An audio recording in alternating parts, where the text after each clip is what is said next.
Berabad-abad silam, di negeri Melabang, Mindanao, bertahta sebuah kerajaan megah yang dipimpin oleh Sultan Iskandar Bananai, seorang raja bijaksana yang disegani. Dalam istana yang gemerlap, ia membesarkan dua putra dengan watak bak langit dan bumi, Pangeran Patukan dan Pangeran Mata Empat. Pangeran Patukan, dengan wajah elok bagai purnama dan hati mulia laksana embun pagi, selalu mengulurkan tangan untuk menolong rakyat jelata. Senyumnya menghangatkan hati, dan kebaikannya menjadi pujaan seantero negeri. Sebaliknya, Pangeran Mata Empat bagaikan badai yang tak terkendali, kasar, kurang ajar, dan kerap bertindak semaunya. Tingkahnya yang tak kenal sopan membuat sang sultan menunduk malu di hadapan rakyatnya. Hari demi hari, kelakuan Pangeran Mata Empat kian meresahkan. Sultan Iskandar, yang tak lagi sanggup menahan beban rasa malu, akhirnya mengundang para panglima dan penasehat kerajaan ke ruang singgasana.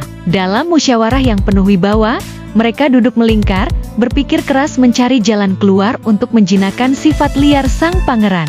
Ruangan hening, hanya desah napas dan gemerisik jubah sutra yang terdengar, sementara pikiran mereka bergulat dengan masalah pelik ini. Seorang penasehat tua, yang wajahnya penuh guratan pengalaman, bangkit dengan penuh keyakinan. "Baginda, izinkan hamba mengusulkan, barangkali Pangeran Mata Empat perlu diasingkan untuk merantau, menjelajahi dunia, dan belajar dari kerasnya kehidupan. Hanya dengan begitu, hatinya yang keras dapat dilunakkan, dan jiwanya yang liar dapat diarahkan." Sultan Iskandar mengerutkan kening. Hatinya terbelah antara cinta dan keadilan. "Pengasingan, bukankah itu terlalu berat untuk putraku?" tanyanya, suaranya bergetar. Penasehat itu menunduk hormat, lalu menjelaskan dengan penuh kebijaksanaan, "Bukan pengasingan untuk menghukum, Baginda, melainkan perjalanan untuk mendewasakan. Dunia luas akan menjadi gurunya, dan cobaan akan membentuk karakternya." Setelah termenung sejenak, Sultan Iskandar mengangguk perlahan. Ia memandang para pembesar yang hadir, meminta pendapat mereka. Satu persatu, mereka mengangguk setuju, yakin bahwa perjalanan jauh adalah jalan terbaik untuk menyembuhkan sifat buruk Pangeran Mata Empat. "Baiklah," ujar Sultan dengan suara mantap, "panggil putraku ke hadapan sidang."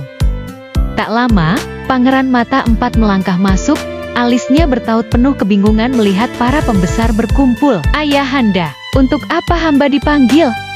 tanyanya dengan nada curiga. Dengan penuh wibawa, Sultan menyampaikan keputusan sidang bahwa ia harus merantau, meninggalkan istana, untuk mencari jati diri, dan memperbaiki kelakuannya. Mendengar itu, Pangeran Mata Empat tersulut amarah. "Tidak adil," serunya, wajahnya memerah. "Jika hamba harus pergi, Pangeran Patukan juga harus merantau. Bukankah keadilan itu yang ayahanda junjung?" Sultan terdiam. Hatinya berat. Ia amat menyayangi Patukan, putra yang selalu menjadi kebanggaannya. Namun, untuk meredam kemarahan Mata Empat dan menjaga keseimbangan, ia akhirnya menyetujui. Pangeran Patukan, yang dikenal penurut dan berjiwa besar, menerima perintah itu dengan senyum tulus. "Hamba siap, ayahanda. Perjalanan ini adalah kehormatan bagiku," katanya, suaranya penuh keyakinan. Mata kedua pangeran bersiap untuk berlayar, masing-masing dengan nasib yang telah ditentukan oleh takdir. Patukan mengarungi lautan dengan kapal layar megah,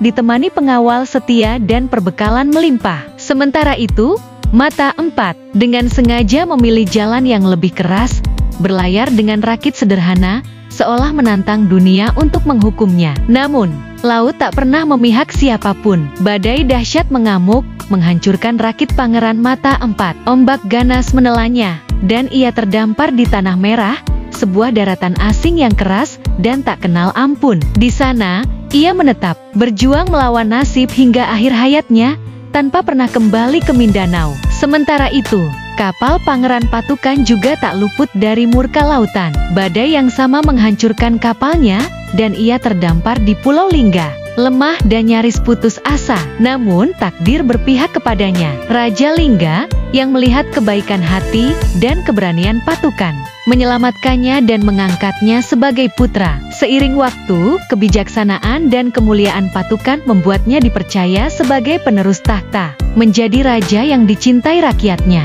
Kabar tentang kejayaan Pangeran Patukan sebagai Raja Lingga akhirnya sampai ke negeri Melabang, Mindanao. Rakyat bersorak gembira, dan Sultan Iskandar Bananai serta permaisurinya meneteskan air mata haru. Nama Patukan menjadi legenda, dan banyak rakyat Mindanao yang terpikat untuk berpindah ke Pulau Lingga, ingin mengabdi kepada raja muda yang penuh harisma itu. Dengan restu Sultan, gelombang perpindahan pun dimulai, membawa harapan baru bagi mereka yang mencari kehidupan lebih baik. Namun, perjalanan melintasi lautan tak selalu mulus. Sebagian penduduk tersesat akibat badai dan arah yang keliru. Di antara mereka adalah Datuk Kedanding bersama keluarganya yang terdampar di Kuala Tungkal, Sonon. Datuk Kedanding inilah yang menjadi nenek moyang suku Melayu Timur, yang hingga kini menetap di Kuala Tungkal, mewariskan cerita tentang keberanian, perjuangan, dan harapan yang tak pernah padam.